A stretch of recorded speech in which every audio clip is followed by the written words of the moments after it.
여러분의 건강 파수꾼 건강튜브의 MC 건강튜브 지킴이 계속해서 떠들어 제끼는 저는 MC 강영훈입니다. 혹시 그런 얘기 들어보셨습니까? 달아 없어진 연골이 다시 자라난다. 이 무슨 남양 특집에 나오는 해괴한 얘기인가? 근데 진짜 그렇대요. 달아 없어진 연골이 다시 자란답니다. 혹시 여러분 다리 모양을 보고 야, 저 친구는 오다리인데? 야, X자 다리다, 뭐 이런 얘기들 어릴 때부터 많이 했잖아요. 이게 근데 신경 쓰지 않고 단순히 모양이 문제라 생각했다면 그거 큰 코 다치, 아니 큰 다리를 다칠 수가 있습니다. 발부터 다리까지 이렇게 모든 것들을 튼튼하게 건강의 동반자 더 탄탄병원의 김도훈 원장 모셨습니다. 반갑습니다. 안녕하십니까, 김도훈입니다. 아, 이름 자체가 더 탄탄. 특히 이제 발과 다리 쪽을 잘 보기 때문에 그래서 제가 건강의 동반자라고 했습니다. 예. 하지다 봅니다. 하지다. 고관절, 무릎, 발목. 예, 예. 알겠습니다. 네. 요즘 병원이 좀 잘 되시는지 네. 목걸이가 좀 더 무거워졌네요. 아, 예. 이거 2년 전에 뵀을 때도 하고 있던 아, 목걸이인데. 야, 그래요? 예. 돈을 아직 못 벌어서 못 바꾸고 있습니다. 예. 자, 오늘 원장님과 함께 흰 다리에 대한 이야기를 좀 잘 들어보고 거기다가 이제 줄기세포 이식술까지 또 펼치신다고 합니다. 그 자세한 얘기들 오늘 건강튜브에서 이어가 볼 텐데요. 일단 흰 다리 이거 익숙하지만 정확한 의미는 잘 모르겠어요. 이거 어떻게 하면 흰 거냐 이렇게 볼 수 있습니까? 의학적으로는 이제 저희가 웨이트 베어링 라인이라고 이제 하지의 전체를 엑스레이를 찍어서 대퇴골두의 중심부터 발목의 중심까지 선을 긋습니다. 이 선을 그으면 그 선이 이제 무릎을 놓고 봤을 때 무릎의 중간에서 안쪽에 떨어지냐 바깥쪽에 떨어지냐에 따라서 O자 다리, X자 다리라고 표현할 수 있습니다. 사실 육안적으로 그냥 이렇게 봤을 때 뭐 너무 심하지 않은 이상에는 사실 자기가 O자인지 X자인지 명확하게 구분하기는 어렵습니다. 근데 우리가 어릴 때 저기 멀리서 친구들이 걸어온단 말이죠. 야, 자 오다리다. 자 X자인데 뭐 이런 얘기 되게 많이 했었거든요. 근데 이제 눈으로 봐서 알 정도면 한 이제 뭐 O자 다리든 X자 다리든 5도 이상의 약간 좀 큰 변형이 있을 때 그때 이제 일반적으로 일반인들이 이제 봤을 때 O자 다리, X자 다리를 다 이제 구분할 수가 있고 대한민국의 평균적으로 놓고 봤을 때 한 60% 이상이 이제 경도의 O자 다리인 경우가 많습니다. 아니 근데 의외로 그러면 오다리나 X자 다리가 많다는 거잖아요. 예. 이게 몸에 어떤 영향을 줍니까? 구체적으로 쫙 깊이 들어가면. 그러니까 제일 좋은 거는 체중에 이제 실린 선이 네. 이제 무릎의 중심에 있으면 가장 좋겠는데 네. 한쪽에 치우쳐 있다고 하면 우리가 활동을 하고 생활을 할 때 그만큼 안쪽이면 안쪽, 바깥쪽이면 바깥쪽, 한쪽 관절을 더 많이 쓰게 되겠죠. 아, 그러면 퇴행성 관절염이 좀 빨리 진행이 되겠죠. 퇴행성 관절염이 이제 경도부터 시작을 해서 진행이 되다가 이제 그런 경우에 충격이 가해지고 하면 이제 연골 손상까지 같이 오게 됩니다. 가끔 저한테 이제 미용 목적으로 오시는 분들 계시거든요. 아직 뭐 아프지도 않고 뭐 저희가 MRI를 찍어봐도 관절염도 뭐 그렇게 심하지도 않은데 본인이 이제 다리 모양이 너무 안 예뻐서 이제 바지를 입었을 때 다리 모양이 예쁘고 싶다. 그냥 미용 목적으로 해주세요. 제가 항상 말리거든요. 근데 해드린 분이 2분이고 해달라고 오신 분은 많았는데 끝까지 뜯어 말리거든요. 3번을 말립니다. 미용 목적은 이렇게 정상이면 할 필요가 없다. 하지 마라고 하고 이거는 이제 그리고 이 건강보험이 적용이 안 되거든요. 비용이 또 많이 이제 들기도 하고. 참 닥터시네. 40대 중반의 여자분이셨는데 자기가 이제 골프를 치는데 바지를 입었을 때 좀 예뻤으면 좋겠다. 뭐 다리 모양이 좀 안 맞아가지고 뭐 슬라이스가 나든지 그것도 아니고. 그런 건 아니고 예쁘고 싶다. 와. 그래서 해드렸었는데 이제 뭐 만족하시고 이제 그걸 하고 나면 이제 금속판하고 나사를 이제 6개월에서 1년 뒤에 이제 그걸 제거하거든요. 보통은 1년 뒤에 제거를 하는데 제거하고 나서는 한 번도 저를 찾아오신 적이 없습니다. 네. 잘 됐다는 거. 잘 지내시. 저 진짜 미용 목적으로 바른 다리를 원하시는 분들은 더 탄탄병원 찾아가시길 바라겠습니다. 하나가 더 미용 목적으로 하는 게 아니라 이제 O자 다리랑 X자 다리를 교정했을 때 거기에 따르는 합병증도 분명히 있거든요. 특히는 이제 O자 다리 교정술은 교정하면 앞쪽에 슬개골과 여기 보시면 슬개골하고 대퇴골하고 맞닿는 부분의 관절 압력이 좀 증가합니다. 그럼 오히려 여기에 관절염이 조금 더 증가하는 퇴행성 관절염이 좀 더 일시적이지는 않고요. 원래 O자 다리보다 X자 다리가 이게 이제 슬개골하고 대퇴골에 이제 연골이 맞닿는 부분에 압력이 이제 더 높거든요. 근데 O자 다리 일부러 X자를 만들어주니 당연히 이것도 압력이 증가하겠죠. 예. 자, 여러분 오늘 진짜 그 흰 다리에 대해서 우리가 몰랐던 사실 굉장히 많을 겁니다. 그걸 하나하나 파헤치는 시간이니까요. 여러분들 끝까지 집중해 주시면 정말 유익하게 여러분들이 여러분의 것으로 만들 수 있는 건강 튜브가 될 겁니다. 건강 튜브의 친구가 있죠. 바로 올드머그입니다. 정말 이 올드머그 유명합니다. 축구장에 가도 올드머그가 있고요. 야구장에 가면 올드머그가 있고요. 그리고 송정에 가면 올드머그 본사 본점이 있죠. 이 올드머그가 건강 튜브에 찾아왔습니다. 최고의 커피숍 올드머그에서 최고급 원두로 만든 드립백을 여러분께 드릴 텐데 그냥 드리는 게 아닙니다. 자, 저희 시청 후의 소감들 그뿐만 아니라 여러분들이 가지고 계신 휜다리에 대한 궁금증들, 하지에 대한 궁금증들, 우리 김동훈 원장님께 질문할 수 있는 질문거리들 많이 올려주시면 저희가 이 드립백 챙겨드리도록 하겠습니다. 글 많이 올려주세요. 여러분의 건강을 끌어올려 건강 튜브. 자, 원장님 오프닝에서 언급하셨듯이 휜다리를 방치하면 우리 몸에 안 좋은 영향을 끼치는데 그래서 어릴 때 아버지들은 우리 골격이 다 자라지 않았을 때 막 벨트 같은 걸로 이렇게 다리를 묶어가지고 하는 경우도 있었어요. 그 되게 안 좋은 거죠. 요즘도 뭐 어린 친구들 보조기 채워서 다리 그죠, 모양 그죠. 교정하겠다 네, 뭐 네. 하는 뭐 그런 것들도 있는데 사실 저 의사들마다 약간 생각은 다를 수 있는데 모르겠습니다. 저는 뭐 그 정해진 골격이 자라면서 유전자에 이미 새겨져 있는데 그게 그런 교정기를 착용한다 해서 달라진다고 생각하지 않습니다. 네. 그렇다면 휜다리 교정술 이 수술은 어떻게 이루어지는지 궁금합니다. 뭐 방법이나 뭐 휜다리라는 게 사실 O자 다리도 있고 X자 다리가 있는데 간단하게 설명드리면 O자 다리는 경고를 잘라서 계산한 만큼 벌리고 금속판과 나사로 고정을 한다.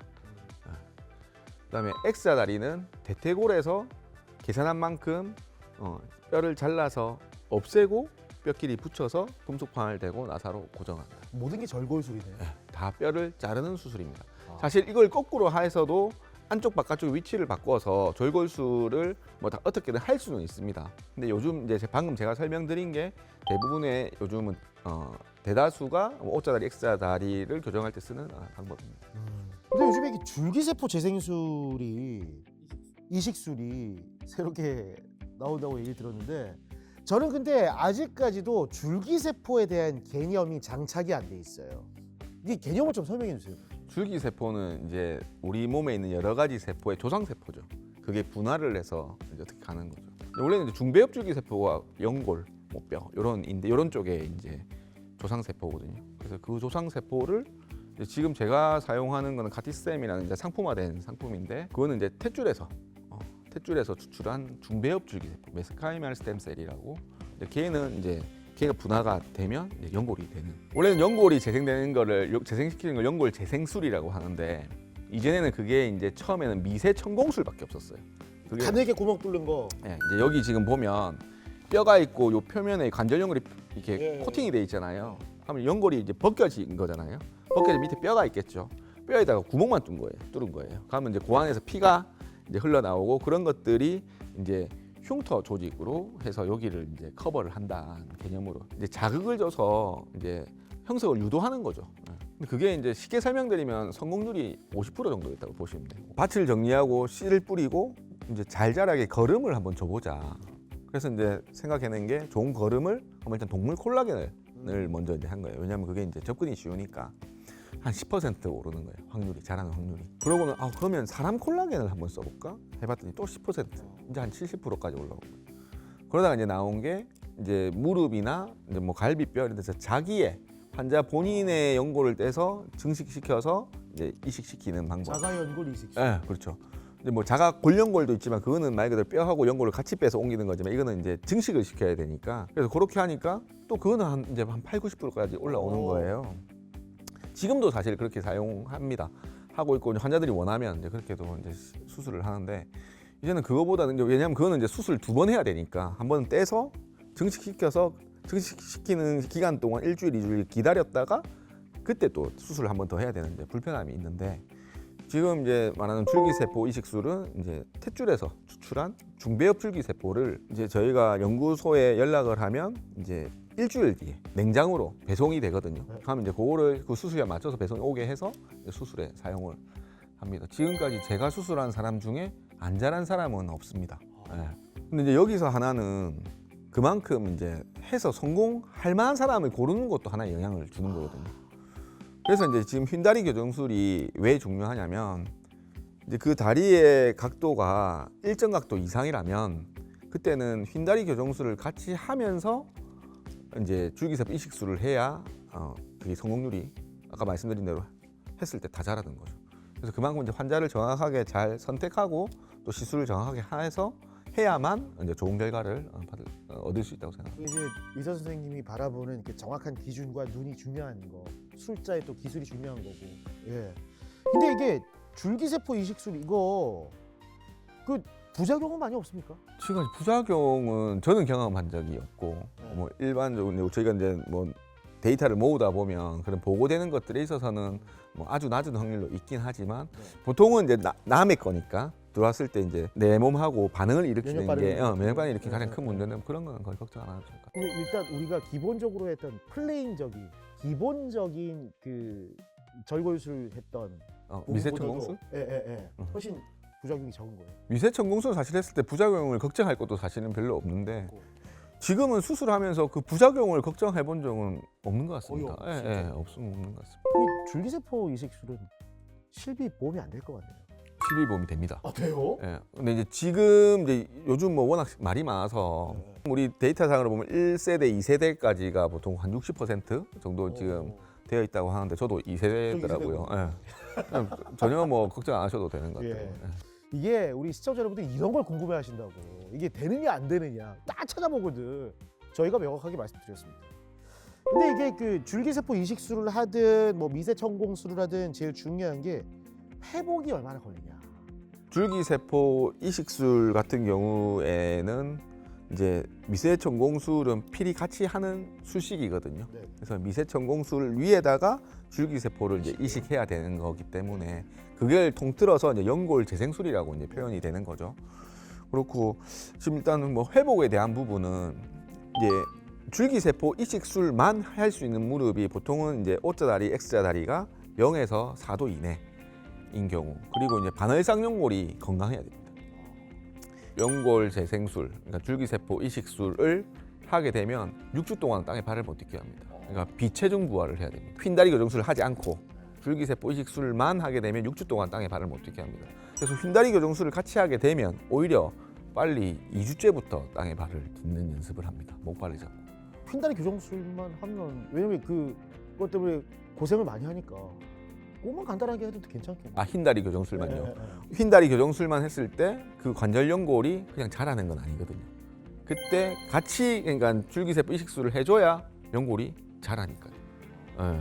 그래서 오프닝에서 제가 여러분 새로운 소식이라고 없어진 연골도 다시 재생시킬 수 있다고 말씀드렸던 부분이 이 부분이죠. 근데 이게 수술이 불가능한 경우도 있을 것 같아요. 줄기세포 이식술은 일단 아까 말씀드린 대로 휜다리를 교정하지 않으면 아까 말 관절 연골의 결손이 당연히 이제 있으신 거고 반월상 연골이 건강해야 됩니다. 그러니까 연골 결손만 있어야지 모양을 손대지 않고 딱 수술을 했을 때 여기 반월판이 어디 있는지 나와 있습니까? 요거죠. 쿠션입니다. 밑에 쿠션. 예, 관절 연골은 뼈에 맞닿는 표면에 코팅이 되어 있는 구조물이고 네. 얘네들을 보호하는 쿠션 역할을 하는 게 이 반월상 반월판. 연골이라고 네, 생각하면 네, 됩니다. 이 쿠션이 안전하지 못한데 그냥 축도 손 안 대고 연골만 손대 놓으면 이게 비싼 돈 들여 수술했지만 성공 확률 그럼 저희는 이제 아예 수술을 권하지를 않죠. O자다리 교정술에 있어서도 저희가 또 이제 하면 안 되는 경우들이 있거든요. 물론 이제 O자다리가 많이 심해서 O자다리 교정술을 해야 되지만 이게 뼈를 자르고 이제 어떻게 보면 뼈를 벌리고 금속판을 대고 이게 잘 붙어야 되잖아요. 근데 이제 골다공증 너무 심하시면 이게 무너지거든요. 살이 너무 체중이 너무 많이 나가면 고도 비만이면 그게 또 무너진단 말이죠. 예.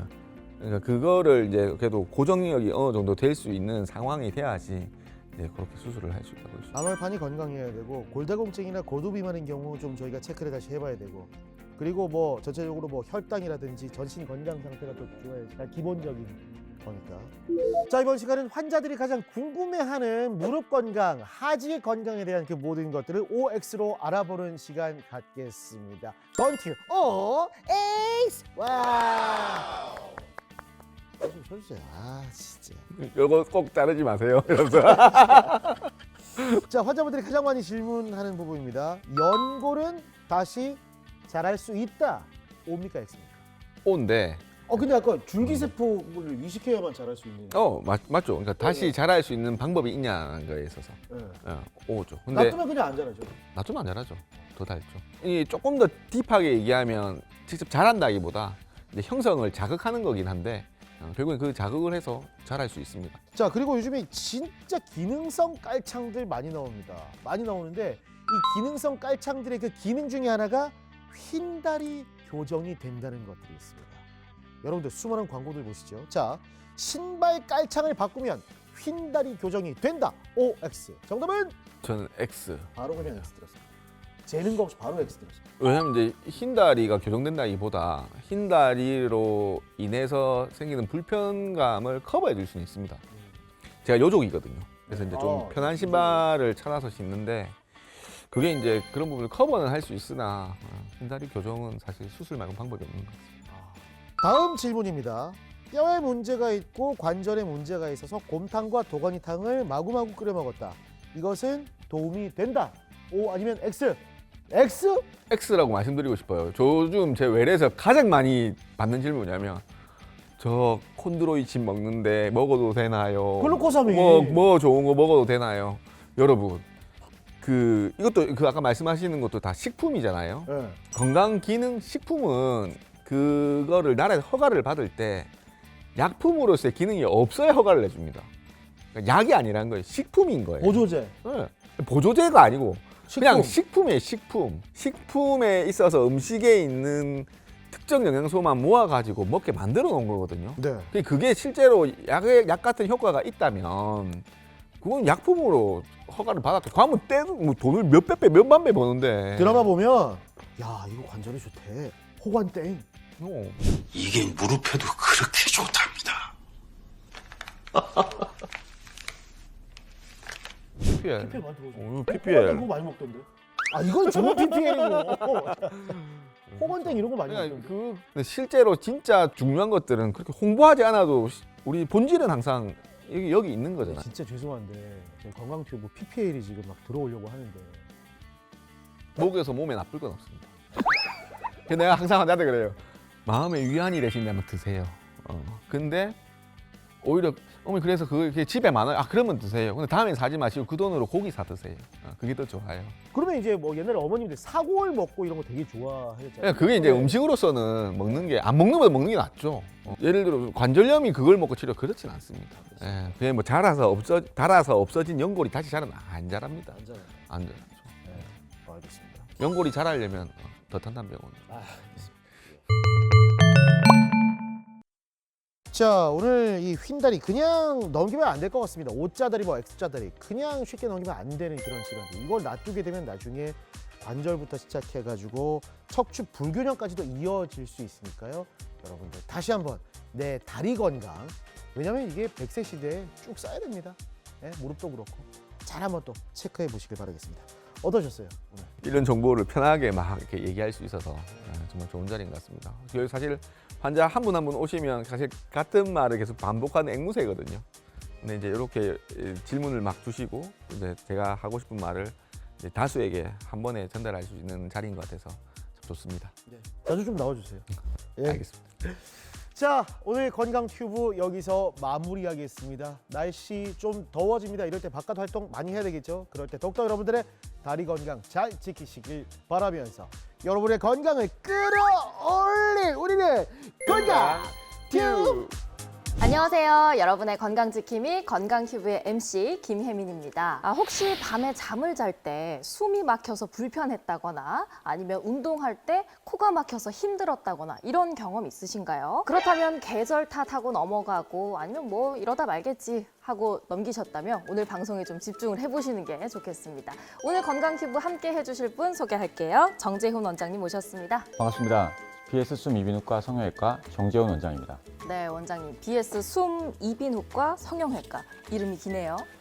네, 저희가 병원이 이제 이비인후과 전문의 8명과 성형외과 전문의 1명으로 구성되어 있어서 이제 병원 이름이 좀 길게 지어졌습니다. 네, 이비인후과도 보시고 성형외과도 같이 보시는 곳이군요. 네, 맞습니다. 그 코라는 게 얼굴에서 가장 중요한 부분이 아닐까라는 생각이 들거든요. 코에 따라서 인상이 많이 달라지잖아요. 네. 저는 솔직히 제 코가 좀 마음에 안 드는 편인데 네. 보코라서 아니 네. 예쁘신데요? 아유, 뭐 네. 감사합니다. 지적을 해드릴까요 지금? 네, 네. 좀 지적을 좀 해주신다면 정말 고민이었거든요. 너무 이렇게 조화가 좋으신데 음, 이제 누구나 다 사람이 그런 게 있지만 네, 약간의 비대칭 그렇죠. 이런 게 보이면서 이런 경우에는 대부분 이제 저희가 사진을 찍어보면 내부적인 비대칭도 있는 경우가 좀 있어서 혹시 비염 증상이나 이런 것들 없으세요? 있죠. 계절성 비염 늘 맞죠. 달고 살죠. 네. 내부적인 그런 부분을 항상 조금 생각을 하시는 게 좋을 약간 관상이십니다. 관상까지도. 그러니까 이 모양에 따라서 기능도 네. 조금 영향을 받을 수도 있다는 거네요. 그럼 그렇죠. 개인적으로 상담을 한번 가봐야 되겠습니다. 자, 오늘 코 수술 관련해서 이야기를 해주실 건데 어떤 수술 이야기죠? 기능코 수술이라는 겁니다. 조금 다소 생소하실 수가 있는데요.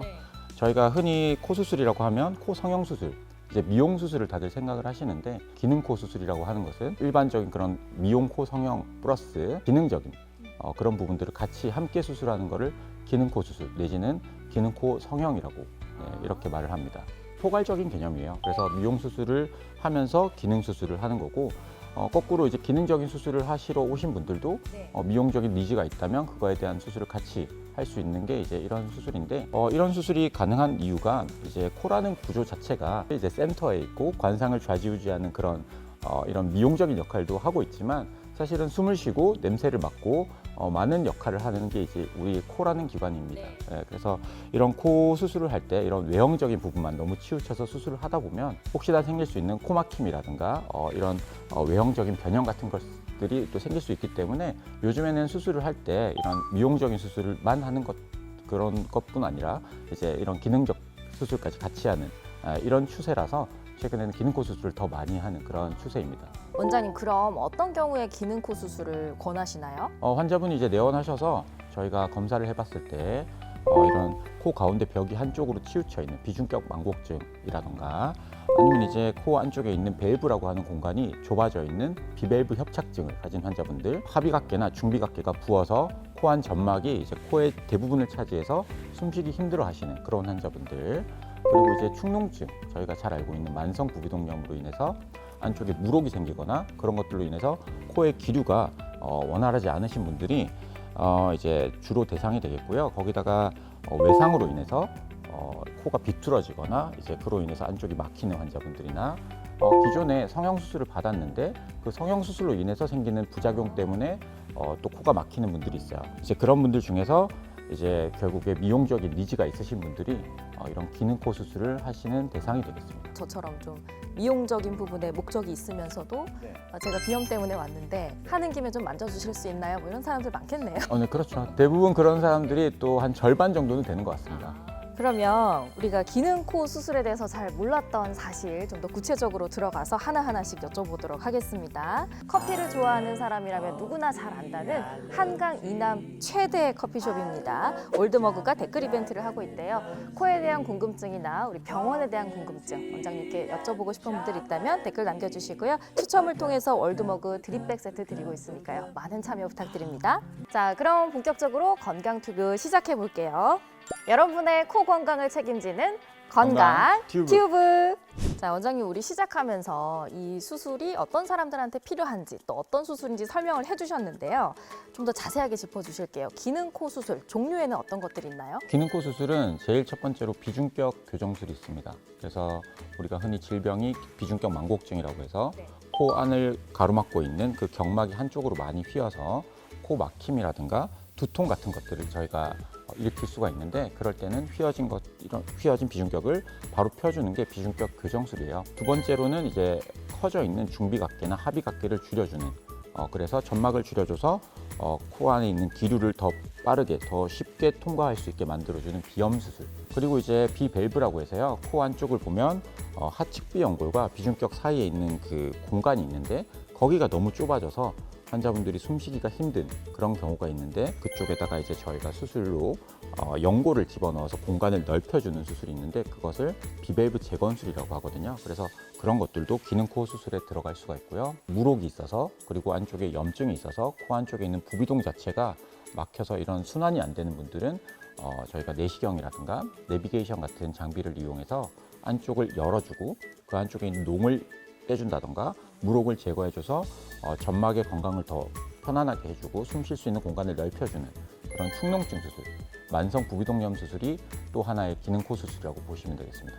뻥 뚫어줄 수 있는 그런 수술이네요. 그렇죠. 쉽게 말해서 이제 휘어져 있는 건 펴주고 커져 있는 건 줄여주고 막혀 있는 건 뚫어주고 이런 수술입니다. 그럼 그 수술 들어가기 전에 뭐 진단 과정이라든가 검사 과정은 어떻게 되나요? 코 성형에 관련해서 얼굴적인 것도 많이 보지만 CT라든가 이비인후과 내시경 같은 것을 봐서 코 안쪽에 휘어져 있는 구조 그리고 변형돼 있는 그런 것들을 저희가 확인을 해봅니다. 환자분이 뭐 무한정 코를 높일 수 있는 것도 아니고 이제 모양도 이제 원하는 대로 다 뺄 수도 있는 것도 아닌데 본인이 가지고 있는 비중격 연골의 양상이라든가 질을 저희가 미리 확인을 할 수 있는데 그런 것을 통해서 수술 후에 얼굴 모양의 변형에 대한 것도 미리 예측이 가능합니다. 방금 말씀하신 것처럼 비포 애프터를 비교를 해보고 또 결정할 수 있다는 거잖아요. 이게 이비인후과랑 성형외과랑 같이 하는 병원이라서 특색이 되지 않을까 싶은데 맞아요? 하나의 저희의 장점이라고 생각하고 있고 그 기준에 따라서 수술했을 때 저희도 좋은 결과를 얻을 수 있기 때문에 이전과 비교했을 때 훨씬 더 나은 그런 부분이라고 보시면 되겠습니다. 사실 코는 함부로 손대지 말라 이런 얘기 많이 듣거든요. 뭐 조금 불만족스럽거나 불편함이 있어도 참고 살라는 사람들도 많아요. 그만큼 이 코 수술이라는 게 위험하지 않을까라는 생각이 들기 때문일 텐데 실제로는 어떤가요? 코 수술은 저희가 흔히 4번 한다는 말이 있어요. 4번. 네, 그래서 첫 수술하고 재수술도 워낙 많고 이런 수술이라서 사실 무턱대고 덤볐다가 정말 문제가 발생하는 경우도 있거든요. 그렇기 때문에 신중하게 해야 되는 것은 당연한 수술이고요. 보통은 1시간 내지 2시간에 거의 수술이 진행되게 되는데 그렇게 되면 수술 끝날 때까지 환자분은 전혀 기억을 못 하시고 그리고 수술이 끝나게 되면 간단한 코 안에 있는 물질들을 넣어놓고 수술이 끝나게 돼요. 보통은 뭐 당일날 또 집에 가시는 분도 계시고 하루 뭐 입원하시기도 하는데 환자분들이 퇴원하고 나서 한 일주일 정도 이내까지는 코가 조금 막히는 부분은 있지만 그 뒤부터는 자유로운 일상생활이 다 가능하시고요. 그때부터 실밥도 많이 빼시고 하기 때문에 크게 씻는데도 제한이 많이 없으세요.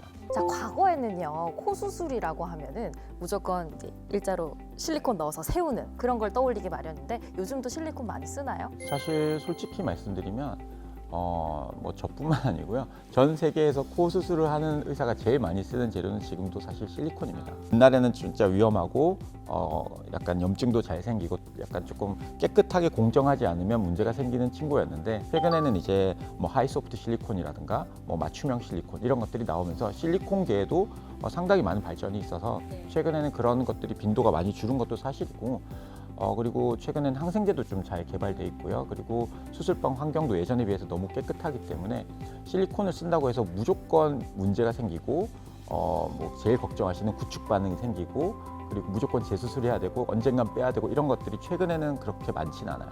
이제 그거 외에도 인공적인 그런 재료들과 그리고 본인의 자가 조직 이렇게 크게 2개로 나뉘게 됩니다. 실리콘은 당연히 인공 조직에 해당되게 되겠고요. 실리콘 외에도 고어텍스라든가 뭐 알로덤이라고 하는 그런 사체 진피 이런 것들이 이제 외부 물질에 해당되게 되겠고 그리고 이제 자가 조직이라고 하면 이제 본인의 몸에서 나오는 것들이죠.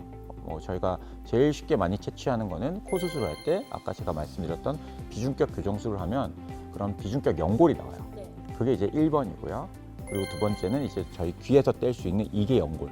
우리 성형수술하면 뭐 귀연골 없다 이런 얘기 장난으로 막 하잖아요. 그래서 그 귀연골들이 2번째로 많이 쓰이는 재료라고 보시면 되겠고 그리고 또 이제 그런 수술을 했을 때 여러 번 재수술을 하고 하다 보면 그런 연골들이 다 소진이 되고 본인이 갖고 있는 자가 연골들이 많이 없는데 그럴 때 이제 우리가 마지막으로 쓸 수 있는 연골 중에 하나가 늑연골입니다. 늑연골을 이제 가슴에서 채취해서 그거를 잘 저희가 디자인해 가지고 쓰는 것도 자가 연골 중에 하나라고 보시면 되겠어요. 자, 그러면 자가 조직이랑 뭐 인공 보형물, 외부적인 그런 물질들 중에 어떤 걸 더 추천하세요? 어떤 게 좋다 나쁘다 뭐 이게 낫다 뭐 이렇게 판단하기 좀 어렵고요. 환자의 상태와 그리고 그 상황에 따라 다른 것 같습니다. 자, 아까 말씀하신 것 중에 또 늑연골 사용한다고 하셨는데 이거 많이들 궁금해하세요. 늑연골 코 수술에 대해서 좀 자세하게 풀어주신다면. 저희 몸에서 가지고 있는 연골 중에 딱딱한 연골은 크게 3가지밖에 없어요. 하나는 비중격 연골. 근데 이제 보통 재수술을 하게 되면 이건 이미 예전에 썼을 경우가 많거든요. 그리고 하나는 기도에 있는 연골이에요. 코에 꽂이자고 기도를 뗄 수는 없잖아요. 네, 그렇죠. 인어공주도 아니고 그렇죠. 목소리를. 네.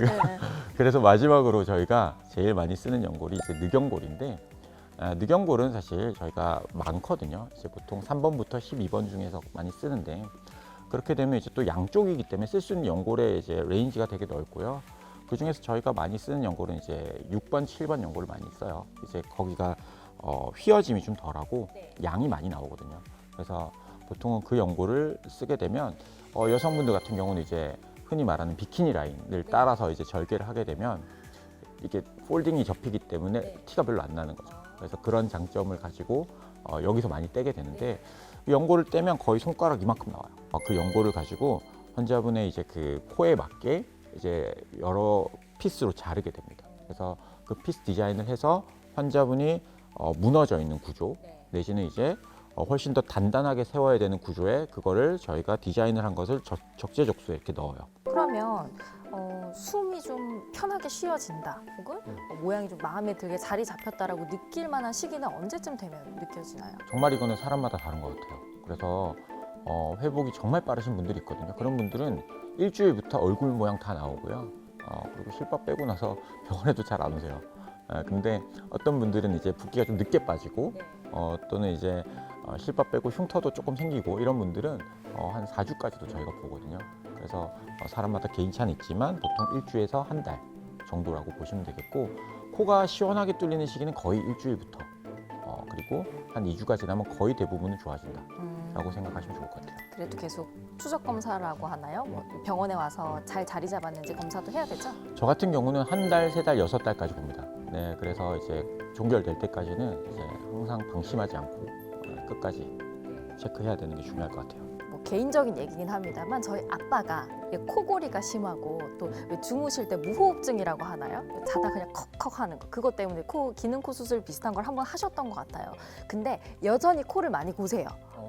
이건 재발한 거죠? 저한테 하신 거 아니죠? 아니죠. 아니, 먼 데서 했는데 네. 재발을 했다고 보면 네. 되는 거죠, 이런 거면? 사실 그거는 좀 다른 별개의 얘기긴 한데요. 이제 코골이라고 하는 거는 이제 저희가 잘 때, 숨 쉴 때, 들숨 날숨 있을 때 와류가 생기면서 코 제일 뒤쪽에 있는 부분과 혀뿌리 쪽에서 이제 나타나는 그런 마찰음이거든요.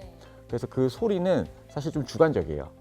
그래서 수면 다운 검사를 통해서 수술 후에 그 코골이 크기와 무호흡 점수를 봐야 이것이 재발인지 아닌지를 알 수가 있어요. 그 주관적이라는 게 뭐 심하다 안 심하다 정도를 말씀하시는 건가요? 맞아요. 그러니까 옆에서 볼 때 코골이 수술했는데도 시끄럽다 해서 무조건 재발이라는 건 아니라는 거죠. 왜냐하면 코골이 같은 경우는 이제 사실 수면 무호흡증이 더 중요하거든요. 그래서 수면 무호흡증이 많이 개선이 됐다면 저희 의학적으로 봤을 땐 코골이의 재발이라고 보진 않거든요. 그리고 이제 수술하고 나서 후 관리도 중요해요. 코골이 수술 같은 경우는 환자분들이 그때부터 이제 수면의 질이 좋으면 또 좀 많이 먹는 경향이 있어요. 그런 분들이 이제 또 좀 살이 좀 찌시거든요.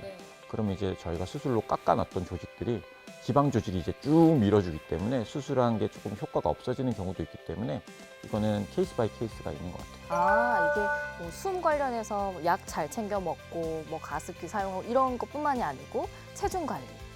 수면 무호흡증, 네. 코골이 수술은 체중 관리가 또 중요합니다. 그래서 그런가? 집이 막 흔들리거든요. 제가 봤을 땐 재발이라고 생각하는데 그래요? 또 그것도 네. 검사를 통해서 잘 알아봐야 되겠습니다. 자, 기능 코 수술에 대한 시청자분들의 궁금증 OX 퀴즈로 풀어보는 시간입니다. 건투 OX 퀴즈. 첫 번째 질문입니다. 코 수술 시 기능 수술을 받으면 외형이 반드시 변한다? X입니다. X 반드시는 아니다. 그렇죠. 기능 코 수술이라고 하면 이제 외형 변화를 주는 수술은 맞는데요. 이제 근데 그 일반적인 기능 수술만 하는 경우도 많고, 그리고 이제 기능 코 수술을 했을 때 환자분이 성형을 하지 않고 그리고 원래 모양대로 원하시는 분들도 많아요. 자기 지금 코가 만족해서 비주절개를 하고 이제 안쪽을 다 잡아야 되는 경우도 많거든요.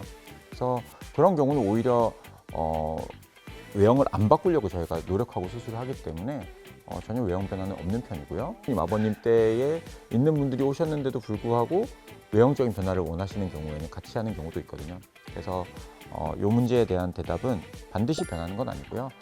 변하게 할 수 있다가 맞다고 봅니다. 코끝 수술은 다른 코 수술과 비교해서 회복이 빠르다? 코끝 어떤가요? 이거는 X입니다. X. 네. 코 수술을 할 때 코끝 수술을 안 하는 경우는 거의 없거든요. 여기에 실리콘만 넣고 나온다든가 이런 거는 정말 우리가 흔히 얘기하는 쌍팔년대 수술. 여기 일자로 이렇게 하는. 이제 높이를 다 맞추고 그리고 코끝에 대한 개념이 사실 상당히 중요해요. 오히려 코끝 수술만 하는 경우도 많아요. 그래서 질문도 코끝 수술은 다른 코 수술과 비교해 회복이 빠르다는 것 같은데, 근데 이제 만약에 여기서 다른 코 수술이라고 하는 게 코끝 수술을 포함한 다른 코 수술이면 당연히 코끝 수술만 하면 회복이 빠르겠죠. 근데 그게 아니고 코끝 수술과 코끝 수술을 제외한 다른 수술이라면 요거는 사실 회복 속도가 그 환자 개인 차에 따라 달려 있어요. 정말 개인 차에 따라 다르고요. 그리고 인종에 따라 다르고, 네, 그리고 그런 그 피부 두께가 엄청 중요해요. 기능코 성형 보험이 적용된다? 이것도 중요한 질문이죠. 지금까지 질문 중에 이 질문이 제일 애매합니다. 네 번째까지. 네. 네. 이게 되게 궁금하신 걸 물어보셨는데 이제 이게 상황에 따라 좀 다르니까요. 그래서 이 질문도 사실 적용된다는 이제 딱 요 정도 보시면 되겠어요. 세모 정도. 세모. 네. 왜냐하면 저희가 건강보험에서 이게 우리가 미용에 관련된 거 이런 것들은 당연히 보험의 범위가 아니에요. 그래서 저희가 저희 병원에 기능코 수술하시러 오는 분들한테도 모두 다 똑같이 말씀을 드리지만 코 성형하는 부분에 대해서는 당연히 미용에 대한 거는 보험 적용이 당연히 안 돼요. 근데 하지만 이제 저희 병원에 오시는 많은 분들이 미용적인 요구만 있어서 오시는 건 아니고 이제 기능적인 개선을 원하셔서 오시는 부분들이 많은데, 그런 분들은 저희가 수술 전에 찍었던 CT, 이비인후과적인 내시경, 그리고 많은 그런 검사들에서 의미 있는 코의 변형이라든가 불편감들이 이건 객관적으로 보인다면 당연히 그 부분에 대해서는 보험 적용이 됩니다. 코골이가 심한 미성년자, 청소년기의 학생들도 기능코 수술을 받을 수 있다? 요거는 제가 O라고 볼 수가 있을 것 같은데, 네. 근데 이제 여기서도 조금 제한점이 걸리는 게 있어요. 저희가 교과서적으로 만 17세 전에 비중격 수술을 할 때는 저희가 조심해야 되거든요. 왜냐하면 얼굴의 성장이 끝나지 않았던 경우가 많기 때문에 예를 들어서 이제 학생이 수술을 하고 나서 얼굴의 성장이 진행이 된다면 수술하고는 예쁘게 이제 수술이 끝났겠지만 나중에 지나서 코가 더 자라게 되면 코가 한쪽으로 치우치거나 아니면 매부리가 생기거나 뭐 이런 경우도 생길 수 있거든요.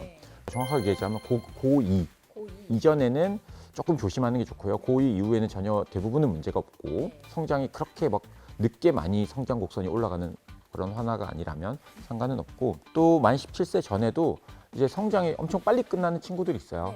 그런 친구들은 뭐 중학생 때도 할 수는 있습니다. 그 숨쉬기 불편하고 코 많이 고시는 분들 양압기 사용 많이 하시는데요. 그런 환자들 코 수술하는 게 좋다? 아니다? OX 어떤가요? 저는 요거는 O를 많이 추천을 수술하는 게 하는 낫다. 그렇죠, 코 수술. 네. 네. 양압기를 쓰시는 분들이 사실 상당히 많아요. 양압기라고 하는 거는 뭐 다들 알고 계시겠지만 수면 무호흡증, 코골이 심하신 분들이 이제 수면 다원 검사를 통해서 진단이 되시면 양압기가 이제 건강보험이 적용이 되기 때문에 양압기를 이제 밤마다 쓰고 주무세요.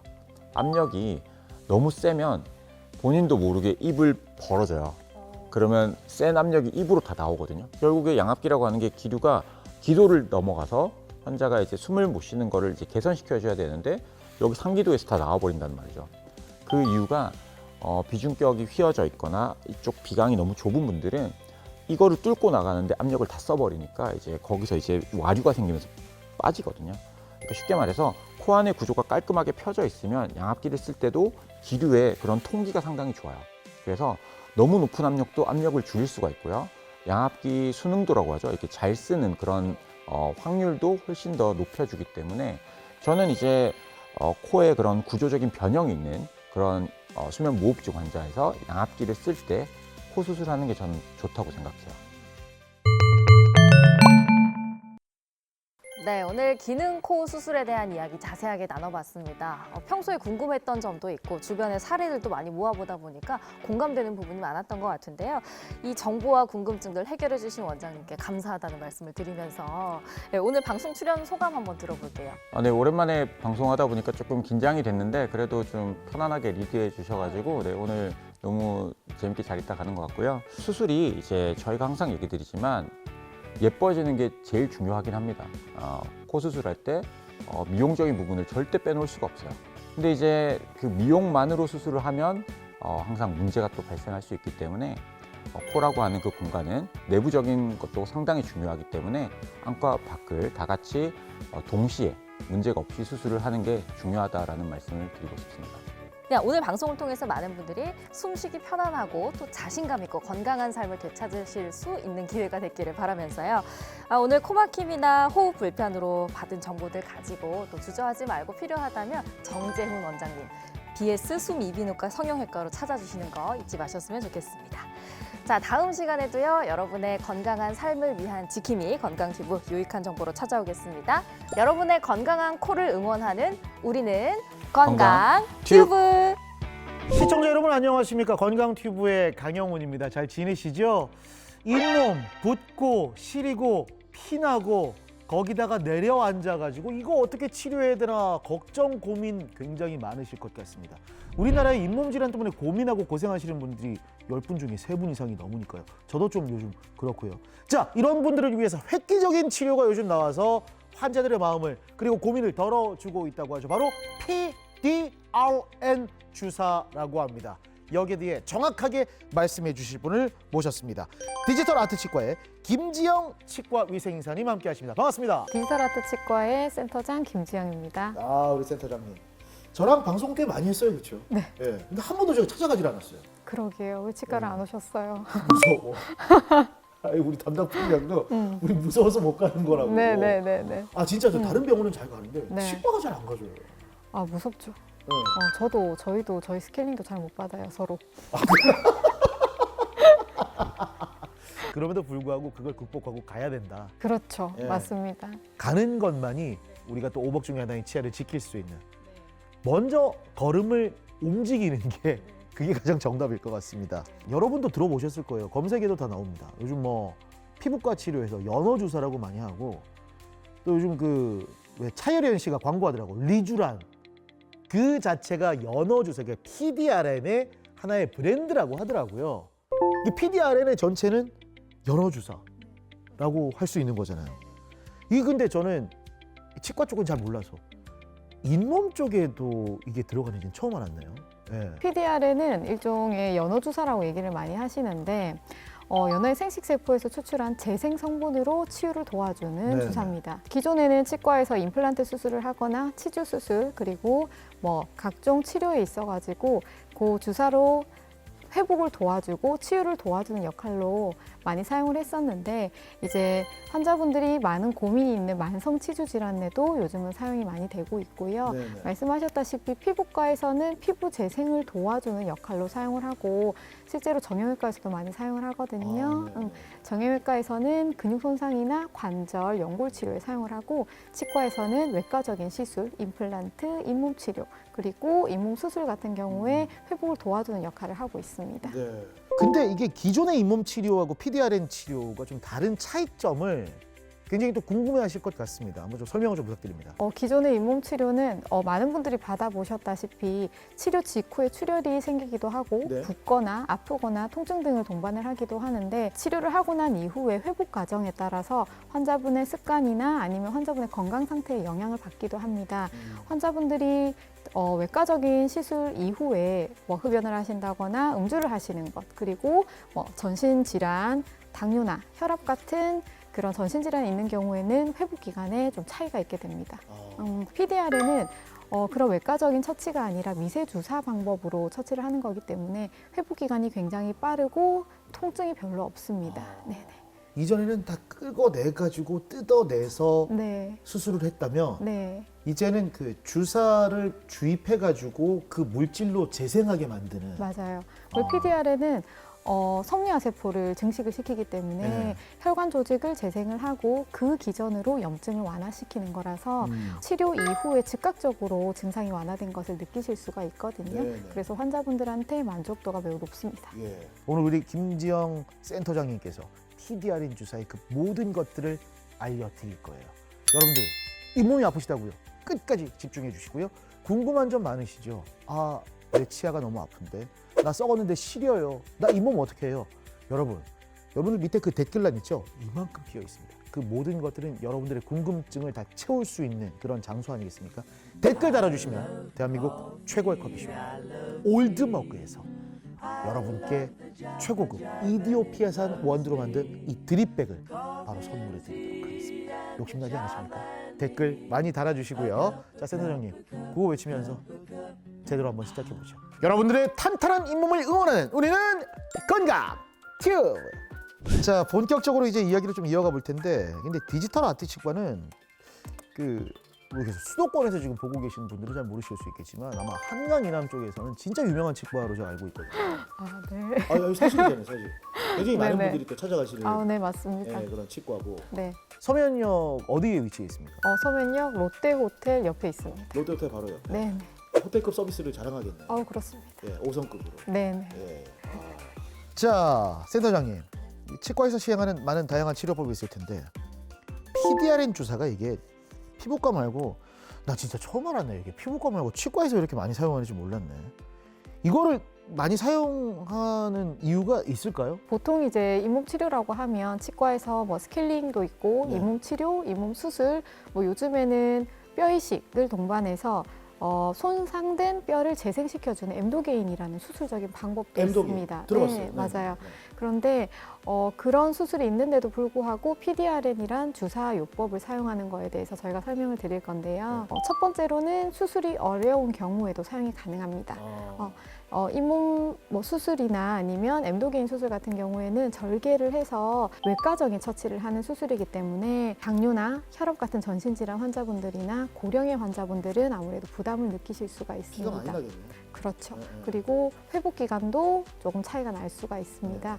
그래서 그런 수술이 부담이 되시는 분들은 PDRN인 경우에는 뭐 가벼운 염증부터 중등도의 잇몸 염증까지 전부 다 처치가 가능하기 때문에 환자분들이 좀 부담 없이 안전한 대안이 될 수 있습니다.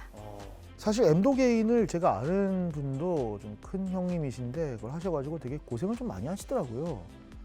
이게 좀 큰 수술이죠, 그게? 그렇죠. 네. 임플란트 수술에 거의 준하는 정도의 수술이라고 볼 수 있겠습니다. 그렇죠. 근데 그 엠도게인을 대체할 수 있는 게 PDRN이다.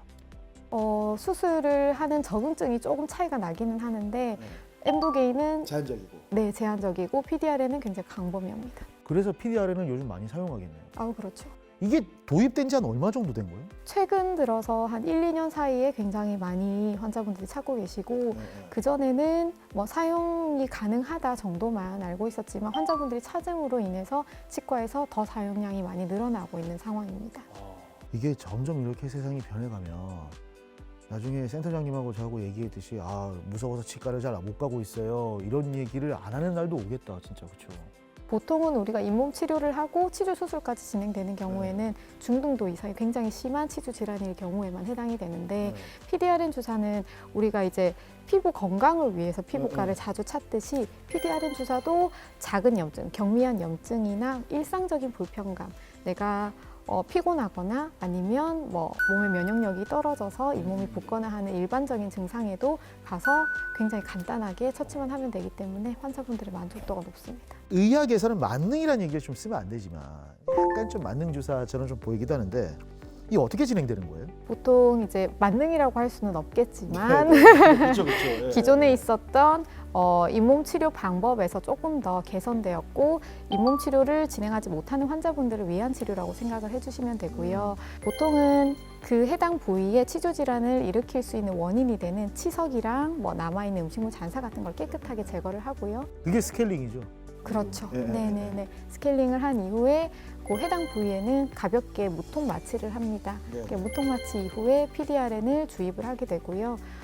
경우에 따라서는 골래 주사를 시행을 하기도 하는데 뼈 안에도. 네네네. 하지만 뭐 골래 주사를 할 때도 통증은 미미합니다. 근데 이게 주사라는 게 좀 무섭긴 해요.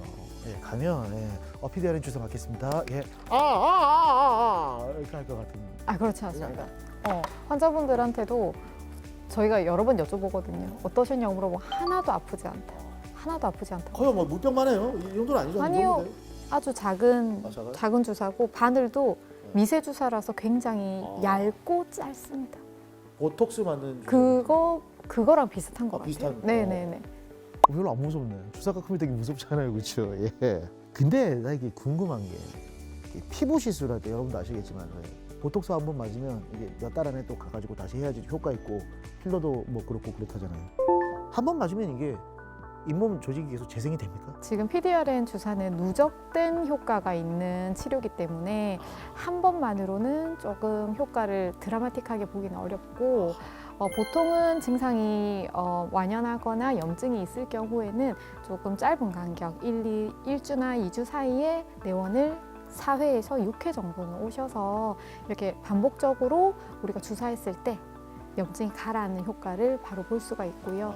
그리고 염증이 가라앉은 이후에는 그 부위가 그래도 그 이후에 재발할 가능성이 있기 때문에 정기검진 치과에 오시듯이 오셔서 3개월이나 6개월에 한 번씩 오셔서 그 부위를 정기적으로 주사를 맞는 것도 유지하는 방법입니다. 이렇게 쭉 보니까 참 좋은 치료긴 한데 되게 비쌀 것 같네요. 예. 보험 적용도 안 되고 뭐 그럴 것 같은 느낌이 좀 드는데 사실 지금 보고 계신 시청자 여러분들도 그게 제일 궁금하시죠? 근데 그럴 것 같아. 나도 그렇거든. 이거 보험 적용됩니까? 비급여 진료고요. 보험 안 되는 진료고 병원마다 비용 차이는 조금 있는데 회당 그리고 그 주사가 사용되는 용량에 따라서 보통 5만 원에서 10만 원 요 사이로 책정되어 있습니다. 생각보다 저렴한데? 이게 3, 4회잖아요, 그렇죠? 네, 그렇죠. 5만 원에서 10만 원이면 우리가 임플란트 수술하는 비용부터 시작해가지고 치과 가가지고 저 같은 30, 40대들 엄마 아버지 치과 가시는데 우리가 뭐 용돈 좀 들여가지고 하시는데 몇백만 원, 몇천만 원 드는 경우도 많은데 이거는 많아봤자 뭐 한 20에서 40만 원 사이네요. 그렇습니다. 이거 되게 많이 하실 것 같은데? 지금 굉장히 많이 하고 계세요. 그죠? 네, 보통 우리가 치료한 이후에도 불편감이 느끼는 경우에는 특별하게 처치를 하기가 좀 애매한 경우들이 많습니다. 그럴 때 가볍게 할 수가 있고 즉각적으로 증상이 완화가 되니까 환자분들이 좋아하시더라고요. 근데 모든 뭐 시술이나 이런 것들은 주의사항이나 부작용이 또 따를 수 있는 거잖아요. PDRN에 이런 부작용이나 이런 게 있다면 알려주시죠. PDRN은 이제 사람과 유사한 구조의 DNA이기 때문에 특별히 알레르기나 부작용은 거의 보고된 바가 없습니다. 그래서 부작용이 거의 없기 때문에 저희도 많은 범위의 광범위한 경우에 시술을 하고 있습니다.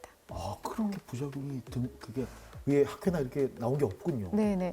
보통 주사 이후에 가끔 통증을 호소하시는 분들이 계신데 그런 통증도 처방된 약으로 가능한 다 조절이 가능합니다. 치아가 아프면 진짜 인생의 가장 큰 고민이 될 수 있는데 너무 좋습니다. PDRN 다시 한번 기억해 주시길 바라겠습니다. 지금부터 건강튜브의 하이라이트죠. 잇몸에 대한 시청자 여러분들의 궁금증을 모두 다 해소할 수 있는 시간 건튜 OX 퀴즈 와우! 궁금한 점들이 참 많습니다. 지금까지 우리 시청자 여러분들이 시청자 게시판 댓글란에 올려주셨던 그 궁금증부터 다양한 궁금증들을 한번 풀어보도록 하겠습니다. 오늘은 PDRN 주사에 대해 이야기하고 있죠. 첫 번째 질문을 김지영 센터장께 드리도록 하겠습니다. PDRN을 맞으면 잇몸 염증이 사라진다. 맞으면 맞다 아니면 아니다. 하나, 둘, 셋. 맞습니다. 염증까지 사라져요? 그렇죠. 항염증. 항생제와는 작용 기전이 조금 다르기는 한데 주사로 이제 조직을 회복을 시켜서 염증을 가라앉힙니다. 항생제 먹을 때 의사 선생님들이 술 먹지 말라고 하거든요. 그러면 PDRN 주사를 치아에 맞고는 항생제와 작용 기전이 다르니까 술을 먹어도 된다. 맞으면 맞다 아니면 아니다. 하나, 둘, 셋. 정답입니다. 네, 크게 문제는 없습니다. 와, 네네. 와, 이건 대본에 없는 거예요. 예. 너무 신나는데? 그래요? 네. 그래도 가능한 안 하셨으면 좋겠어요. 알겠어요. 그 부가적인 설명을 드리자면 네네. 주사 자체가 위험해서 음주를 하면 안 되는 건 아니고 치주질환이 이미 생겼기 때문에 치주질환이 있는 환자분들은 음주를 하시는 거는 피하셔야 됩니다. 병원에서 나오신 분은 항상 그렇게 약 치더라고요. 약을 이렇게 치더라고. 지금 청소년 자녀를 두고 계신 분들 굉장히 많으실 텐데 두 번째 질문은 귀가 솔깃하실 겁니다. PDRN 이 주사 성장기 청소년도 맞을 수 있다. 맞으면 O 아니면 X. 하나, 둘, 셋. X입니다. 아닙니다. 네. 청소년들도 잇몸 질환 이런 거 되게 많은데 성장기의 청소년들은 세포 재생 조절이 굉장히 민감하기 때문에 PDRN 주사는 성인에게만 사용하는 것이 원칙입니다. 아이들한테는 적용하면 좋지 않다. 예, 이건 다시 한번 머릿속에 넣어야 될 것 같습니다. 자, PDRN 주사에 대한 궁금증들을 이렇게 풀어봤고요. 다음은 좀 잇몸 질환에 대한 얘기 해보도록 하겠습니다. 잇몸 질환은 유전이다라고 생각하면 O, 아니면 X. 치주 질환은 유전이 아닙니다. 세모, 네, 세모입니다. 세모. 정확하게 유전적인 영향을 많이 받는다기보다는 유전적인 취약성이 영향을 줄 수는 있습니다. 아, 가족력이 조금은 있을 수 있다. 그렇죠. 보통은 유전의 원인을 두기보다는 환경적인 영향이나 후천적인 습관에 의해서 치주 질환이 발병한다고 보고 있습니다. 부모님들이 치주 질환이 많이 있으신 분들, 보통은 이제 가족들끼리는 생활을 공유를 하고 식사를 같이 하기 때문에 부모님 구강 내 상주균으로 치주 질환균이 있는 경우에는 아이들에게도 옮겨지고 있고요. 그리고 그 치주 질환균이 있는 상태에서 칫솔질 습관이 바르지 않다면 그러면 치주 질환은 진행이 되게 됩니다. 하지만 치주 질환균이 있다 하더라도 모든 분들이 치주 질환으로 다 고생을 하시는 건 아닙니다. 보통은 세균 문제이기 때문에 구강 관리를 열심히 하고 세균 조절이 가능하다면 치주 질환의 위험성을 충분히 낮출 수 있습니다. 저는 치아는 진짜 계속 생각하거든요. 관리의 영역이라고 생각하는데, 그래서 잇몸 질환은 관리의 영역, 후천성이 크다는 거 다시 한번 머릿속에 상주시키고 여러분들 양치하러 가세요. 다음 질문입니다. 이거 굉장히 중요한 질문인데요. 이거 역시 또 시청자 여러분 함께 풀어주셔야 될 것 같습니다. 잇몸 질환은 치매와 암 위험성을 높인다. 답은 O입니다. 네. O예요? 네. 이거 잇몸 안 좋은데 무슨 치매까지? 최근의 연구 결과에 따르면 네. 치주 질환의 원인이 되는 균들이 만성 치주 질환을 일으킴과 동시에 이제 전신의 염증 반응을 유도한다고 보고 있습니다. 그래서 치주 질환의 원인균인 진지발리스균이 혈류를 타고 전신을 돕니다. 그러면서 뇌의 혈관을 통과해서 뇌도 염증을 유도하는 것으로 보고되고 있습니다. 그리고 일부 암에도 어느 정도 영향이 있다는 얘기가 제기되고 있습니다. 그리고 중등도 치주 질환이 있는 환자분들은 다른 분들에 비해서 알츠하이머의 발병률이 70% 이상 높다고 보고 있습니다. 잇몸 관리 하나가 전신 건강에 영향을 미치는 것 같습니다. PDRN 주사를 맞으면 스케일링은 필요 없다. 하나, 둘, 셋. X입니다. 즉각적으로 잇몸의 염증은 이제 가라앉힐 수 있지만 치주 질환의 원인이 되는 치석이나 음식물 잔사 같은 게 제거가 되지 않으면 다시 재발하기가 쉽습니다. 잇몸에 염증이 원인이 되는 그런 음식물 잔사들을 깨끗하게 제거를 할 수가 있어야 치주 질환이 발병되는 원인을 제거하고 예방을 할 수가 있고요. 그리고 거기에 동시에 잇몸의 면역력을 높여줘서 세균을 지지하는 강한 잇몸을 만들어준다면 더 건강한 잇몸을 오랫동안 유지를 할 수가 있기 때문에 그렇기 위해서 PDRN을 사용을 하시는 것이고, 잇몸 건강을 나이가 들어서도 중년, 노년층에 이어서도 계속해서 건강하게 유지하고 싶으시다면 철저하게 구강 관리가 먼저 되어야 되고요. 그리고 그걸 도와주는 부스터 역할을 하는 것이 PDRN 주사라고 생각을 하시면 됩니다. 그러니까 이거 맞았다고 끝이 아니라 그걸 계속 관리하는 임플란트하고 똑같은 거네요. 예. 자, 그러면 마지막 OX 퀴즈 하나 드리도록 하겠습니다. 매일매일 치실을 하는 사람은 스케일링을 안 받아도 된다. 하나, 둘, 셋. 이게 스케일링 아닙니까? 아닙니다. 치실을 사용하는 이유는 칫솔이 닿지 않는 부분을 부가적인 구강용품을 통해서 제거를 하는 거거든요. 그러니까 플러그 제거하고 그러니까 뭐 치석 안 생길 수 있고. 스케일링은 이미 딱딱하게 굳어진 치석을 기계적인 장비로 떼내는 것이고, 치실은 음식물이 끼어 있거나 아니면 치석이 되기 전 단계인 플라그를 닦아내는 데 목적이 있거든요. 그런데 보통 환자분들은 내가 구강 관리를 잘하고 열심히 하고 구강용품도 이것저것 막 많이 쓰고 있기 때문에 나는 완벽하게 관리를 한다라고 생각을 하지만 본인의 생각보다 구강 내는 굉장히 복잡합니다. 칫솔이 닿지 않는 부분, 치실, 치간 칫솔 이런 것들이 닿지 않는 부분이 꼭 있습니다. 그런 부분에서는 치석이 쌓일 수밖에 없기 때문에 정기적으로 꼭 치과에 가셔서 치석을 제거를 하셔야 됩니다. 집에서 치석을 뗄 수 있는 방법은 없어요? 네. 자, 오늘 건강 튜브 여러분들이 궁금해하셨던 잇몸 재생 주사인 PDRN 주사에 대해서 알아봤고요. 뿐만 아니라 잇몸 건강의 다양한 궁금증까지도 해소해봤습니다. 자, 오늘 다양한 이야기들 함께 해주셨는데 어떠셨어요? PDRN에 대해서는 사실은 아시는 분들이 별로 없습니다. 요즘은 이제 많이들 사용을 하셔서 알아보시고 오시는 환자분들이 늘어났지만 저희도 이제 시술을 해봤을 때 굉장히 효과가 좋고 환자분들이 불편감이 적다는 게 저희가 자주 하고 싶은 시술의 이유이기도 하거든요. 그래서 환자분들이 편하게 언제든지 가볍게 치료를 받으러 오셨으면 좋겠고, 그리고 지금 우리가 구강 건강을 위해서 PDRN 주사를 하는 것이고 뭐 스케일링이나 이런 관리들을 하는 것인데 100세 시대라고 얘기를 하잖아요. 그렇죠. 하지만 실제로는 100세 이후의 인생까지도 준비를 해야 되는 시대라고 생각을 합니다. 과거에는 뭐 임플란트를 했거나 틀니를 했을 때 사용하시다가 보통은 돌아가시게 되는데 지금은 생애가 굉장히 길게 남아있기 그렇죠. 때문에 가능한 자연 치아를 최대한 오래 유지하시는 게 첫 번째.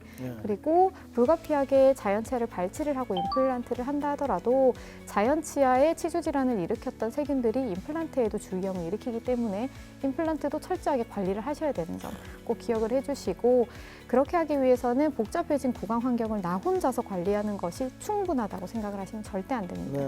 치과에 내원을 하셔서 가볍게는 스케일링이나 아니면 요즘은 전문가 예방관리라고 해서 덴탈 테라피도 있기 때문에 치과에서 치주 질환의 원인이 되는 물질들을 완벽하게 제거를 하시고, 그리고 잇몸의 면역력을 높아지는 PDRN까지 같이 진행을 하신다면 오랫동안 치아를 보호하고 잇몸을 건강하게 유지하실 수 있습니다. 여러분 알고 계시겠지만 요즘 그 돌잡이 가면요, 돌잡이 한 번 안 합니다. 100세 시대라고 2번 하더라고. 하나 짚고 또 하나 짚더라고. 그 치아도 100세 시대 길게 쓰잖아요, 여러분들. 관리 잘해야 됩니다. 치아 관리는 서면에 위치한 무슨 치과요? 디지털 아트 치과로 오시면 됩니다. 네. 자, 잇몸 건강, 그냥 잇몸, 치아 건강이 아니라 전신 건강에도 영향을 미친다는 거 여러분 기억해 주시고요. 건강 튜브는 항상 여러분들의 건강한 치아와 잇몸을 응원합니다. 여러분들의 잇몸 건강을 끌어올릴 우리는 건강 튜브. 안녕하세요. 여러분의 건강을 책임지는 상큼발랄 건강튜브 MC 백지은입니다. 네, 여러분, 이 완치가 어려운데 의외로 한 번 걸리면 평생을 고생해야 하는 오늘의 주제입니다. 바로 만성 신부전입니다. 오늘은요, 여러분들과 함께 이 신장 건강에 대해서 이야기 나눠보도록 할 텐데요. 그래서 모셨습니다. 오늘의 해결사 김동환 과장님 모셔봤습니다. 어서 오세요. 안녕하십니까. 구포성심병원 김동환 과장입니다. 와, 반갑습니다. 네, 혹시 병원은 어디 위치해 있나요? 저희 부산시 북구의 덕천동에 위치해 있습니다. 덕천동에 위치해 있는 구포성심병원의 김동환 과장님, 오늘 잘 부탁드리겠습니다. 잘 부탁드립니다. 네, 이 만성신부전증이 뭔지 감이 잘 안 오거든요. 쉽게 설명 부탁드리겠습니다.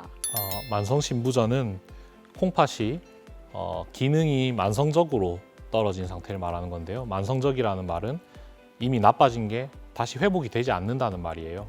그래서 우리가 아까 말씀하셨듯이 정수기나 필터 기능을 해주는 장기인데 그런 독소들, 우리 몸에서 필요한 것들도 있겠지만 불필요한 것들도 있고 어떤 것들은 너무 많이 쌓여서 문제가 되는 것들이 있는데 그런 것들이 충분히 배설이 되지 않게 되고 쌓이게 되면은 그걸 우리가 몽땅 그려서 이제 독소라고 부르게 되는데 그걸 이제 콩팥 때문에 생긴 독소는 요독이라고 보통 부르게 됩니다.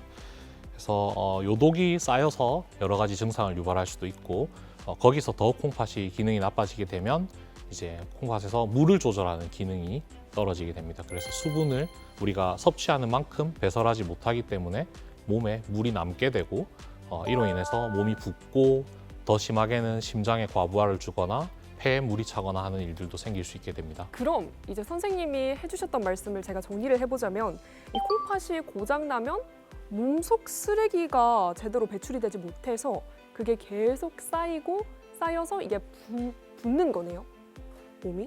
그렇죠. 몸이 그 여러 가지 쓰레기들이 쌓여서 요독이 생기고 네.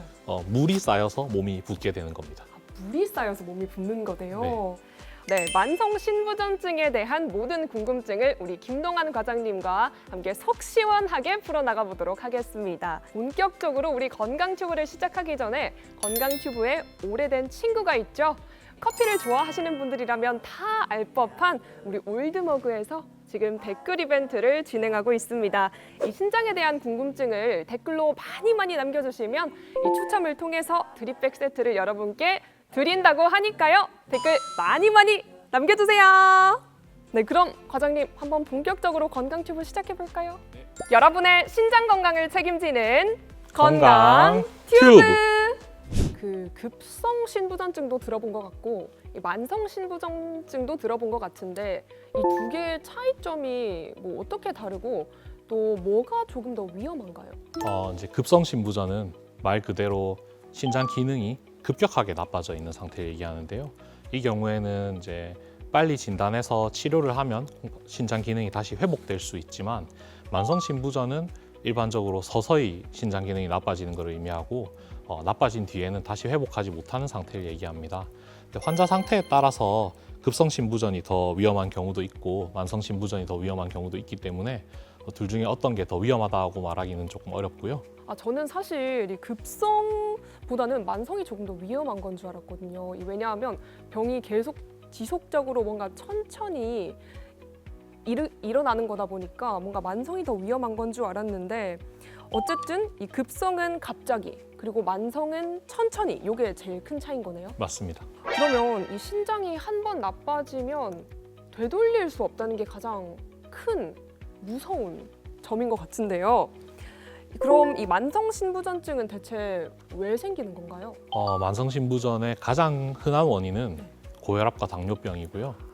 우리가 혈압이 높거나 당뇨가 높은 상태로 잘 조절되지 않은 경우에 몸에 있는 혈관들을 손상시키게 되는데 주로 작은 혈관들이 먼저 손상을 받습니다.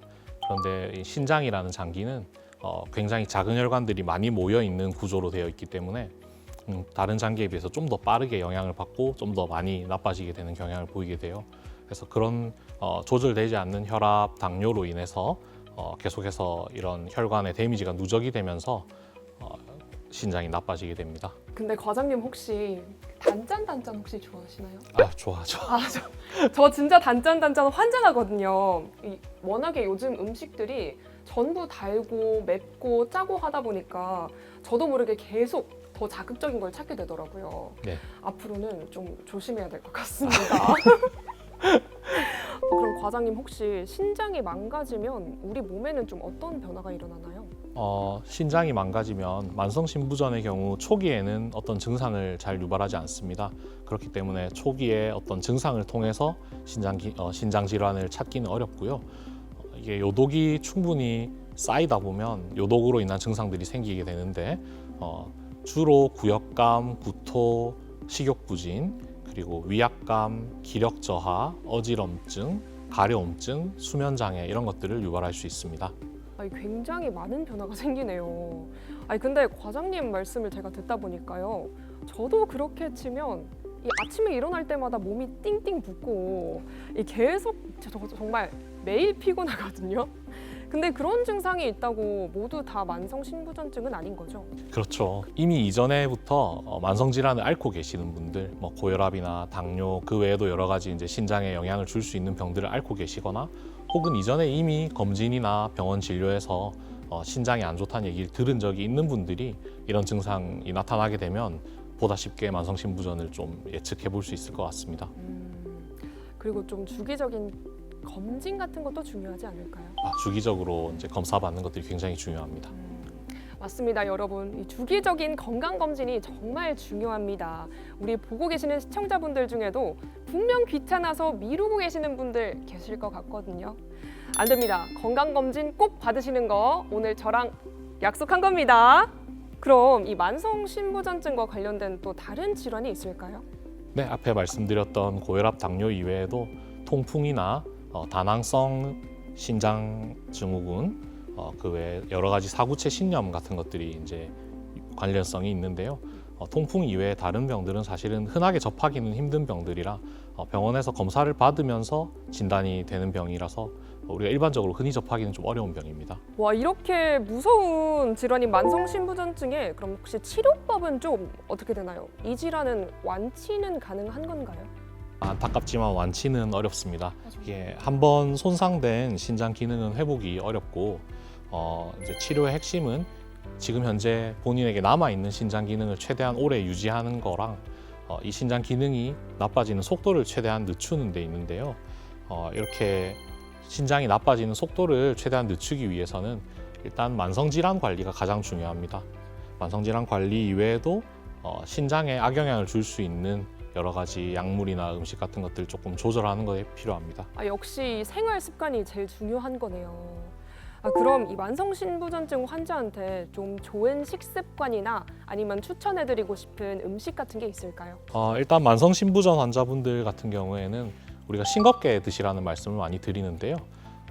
싱겁게 드시는 거는 분명히 도움이 되는 식습관이긴 한데 만성신부전 환자분들 중에는 노인분들이 많으시기 때문에 단순히 싱겁게 드시라고 해가지고는 음식을 오히려 잘 못 드시거나 이렇게 해서 나빠지는 경우도 많이 봅니다. 그래서 요즘은 노인분들께는 식사를 잘 할 수 있는 범위 안에서 싱겁게 드시라는 말씀을 많이 드리고요. 그 외에도 단백질 섭취가 신장에 과부하를 줄 수 있어요. 그래서 단백질을 어느 정도 제한을 해야 되는데 보통 본인 체중에서 0.9를 곱한 값을 우리가 그람으로 쳤을 때 예를 들면 70kg 환자라고 하면 0.9를 곱하면 이제 63g 정도 단백질 하루에 섭취를 하면 된다고 나오는데요.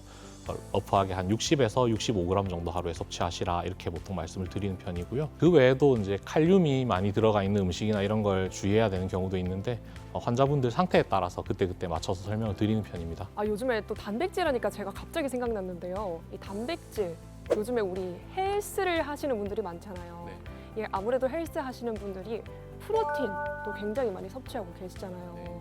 이것도 어떻게 보면 약간의 문제가 될 수가 있겠네요. 운동을 이제 하시는 분들 중에 이런 단백질 섭취량이 너무 과한데 본인 신장 기능에 비해서 너무 과부하가 일어난 경우에 이걸로 인해서 콩팥이 나빠지는 경우도 있으세요.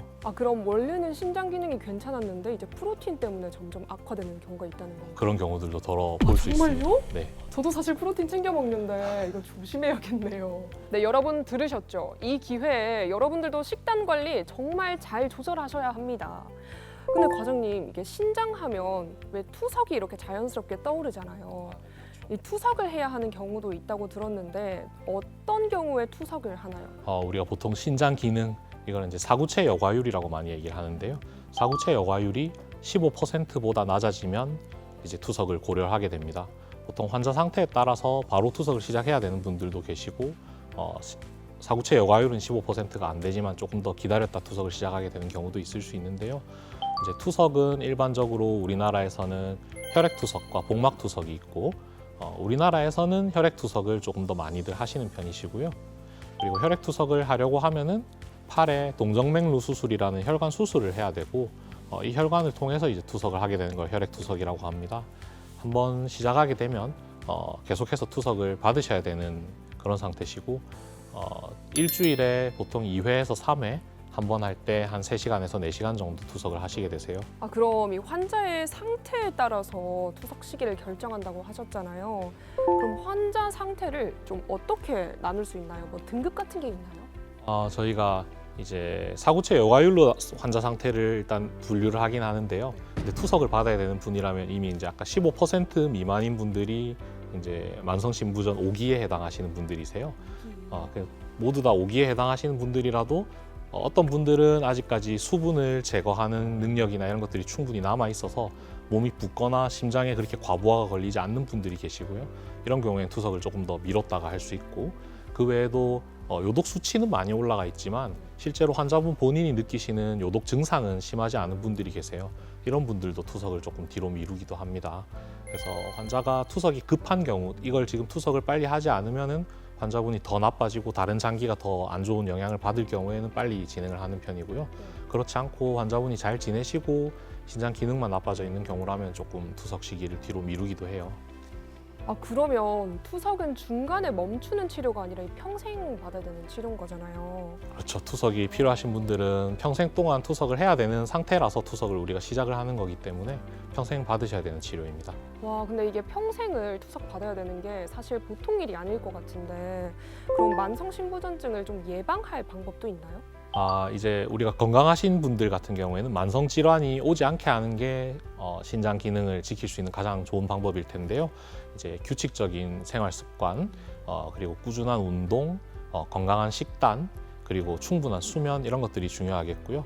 그래서 이미 만성 질환을 가지고 계신 분들이라면 그 만성 질환을 관리하는 게 콩팥 건강과도 아주 직결됩니다.